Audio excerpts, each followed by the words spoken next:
Hello everybody. Trains, but in fact this is all about ships and boats.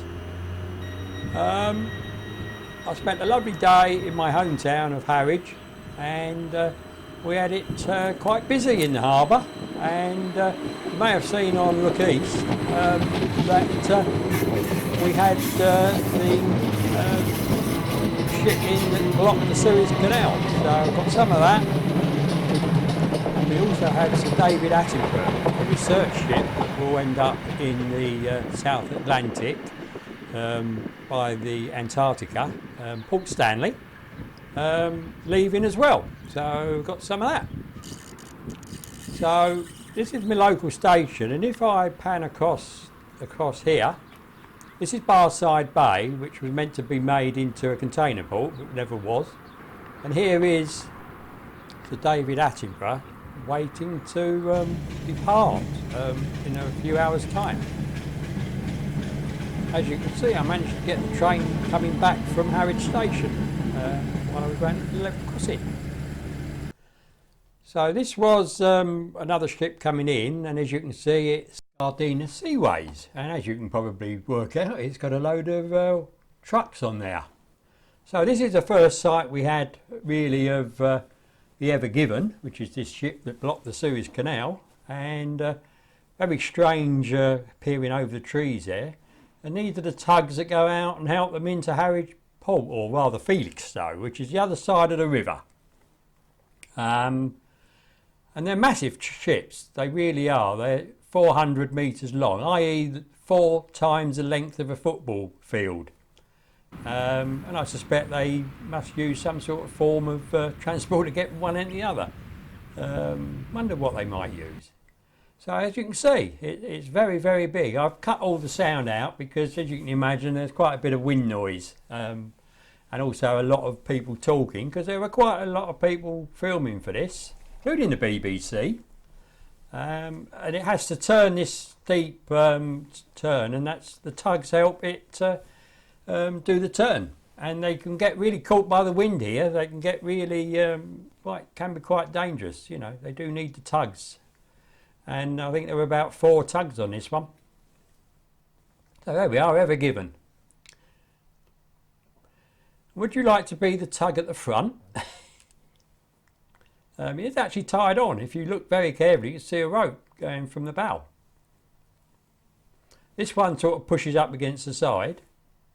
Now it was fairly sparsely loaded, because it had already unloaded a lot of containers over in Holland, even ones for Hamburg, where it was meant to go after Felixstowe, but it wasn't going to go. And this is it turning round. So they get to a point, the widest part, and they turn it round, ready to when it goes out.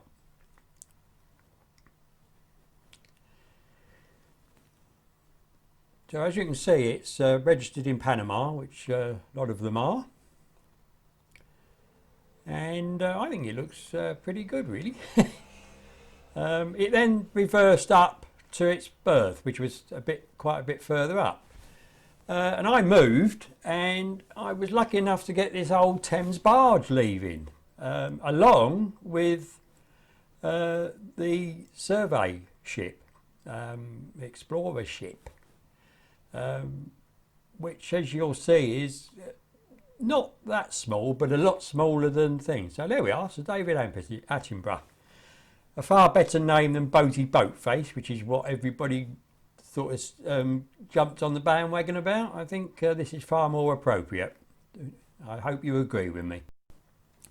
So I was led to believe when I was here filming it, that this was the next stop for this ship was in Denmark, but since getting home and looking at the charts that you can see and see loads of ships and where they're going, this one is actually just going up the coast to Southwold, apparently, to the anchorage there. So I thought I'd film the fishing boat, as we have a few here, not many, and this was actually the helicopter that filmed the shots that were shown on Look East, I suspect, because it was hovering around for quite a while, making a round. This was where I filmed off of Halfpenny Pier in Harwich, And you can see there's quite a few people about, quite a bit of noise. It's the only one I left the noise on. So we just carried on, and you can see this is registered in Stanley, which is in the Falkland Islands, if you didn't know. But this is where it's basically going to be all of its life, I would imagine. So you can see the container ships behind. Now that is not Ever Given behind it. That is another ship of the same company. So here the ship is making its way out of the port, and you can see the container wagons, and if we span back a bit we'll find not the Ever Given but the Ever Gentle. So the Thames barge got all this way out, and as you can see, it's been overtaken. And I was just thinking, it's strange, isn't it? This used to carry stuff down to London with its very distinctive red sails, and we've just been filming its successor, the great big container ships. Slightly bigger scale, one would say. So we're just coming near the end of this now, and oh, and even a seabird gets through the picture, look. These are some octopuses that have been, artists have painted them and made them. There's a sort of a competition I've done with them, I think. I didn't do it, but whatever. And this is the last bit we see of Sir David Attenborough. So I hope you've enjoyed this, and cheers everybody, cheers.